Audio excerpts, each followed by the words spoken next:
So Curtis from Missouri says, when is the market going to correct and reflect what Biden is doing? Okay. It never will. All right. So here's the thing. And this is just goes back to pure economics. Government spending equates for 15% of our total GDP. Corporate spending equates for another 15% of our total GDP. Consumer spending equates for 70% of our total gross domestic product. So what we do as a consumer drives 70% of economic activity.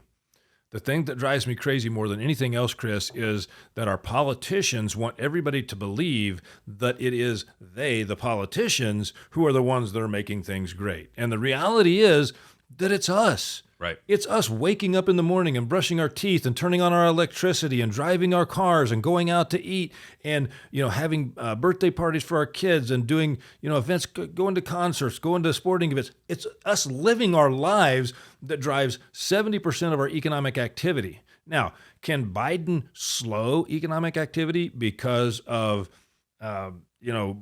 penalizing people, raising taxes, putting more regulations on businesses and things like that?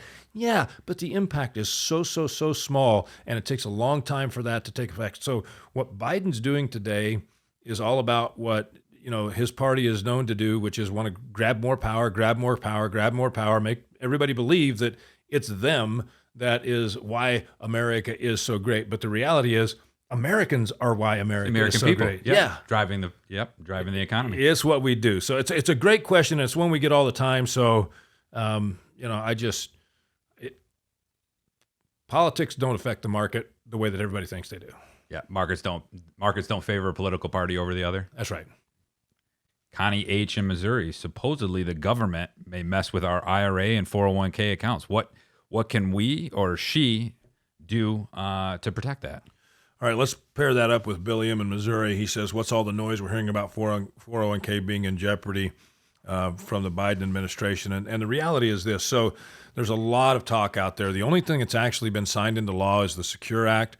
And the Secure Act basically says when you pass on and the money passes down to the next generation, that the beneficiaries, your children, have to get all the money out of that IRA within a 10-year period, or the 401k within a 10-year period. There's no other legislation that's been passed at this point in time.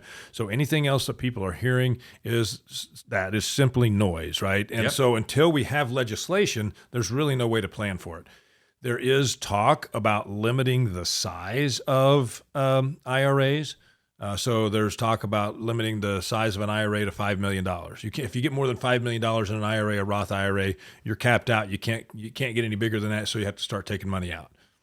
That'll never pass, by the way, because that's just ludicrous that they would, even think that they would have authority to control something like that. But many times when you get some questions like this, I'm like, turn off the news. Right. Okay, because, people are telling you things that are trying to scare you.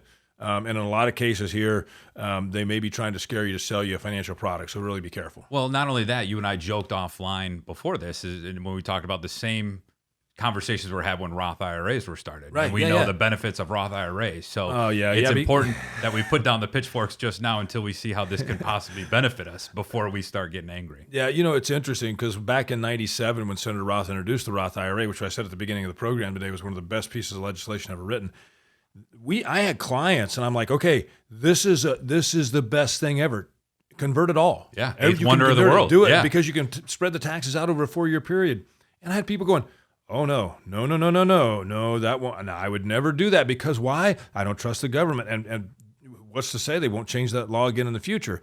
The people that did it, Chris, have been laughing right? all the way to the bank. Tax-free income for the rest of their lives doesn't cause their Social Security to become taxable. It's been amazing. Mm-hmm. So I don't know what change you guys, the channel. Yeah, change I don't the know channel. don't know what you're hearing, but I would say let's not worry about those changes until they actually become law. Well, and see and further see how it can benefit you first before we. Yeah, but here's the key. Have a plan in place, a comprehensive financial plan. Use our guided retirement system, okay?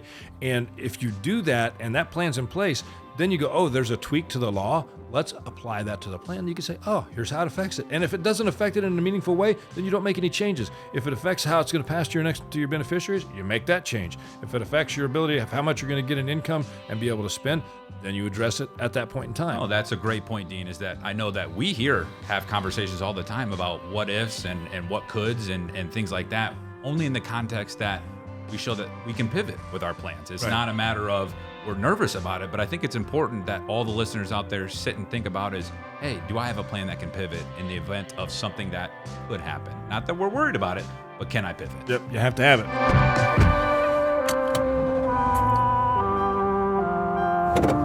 Starting your route to retirement.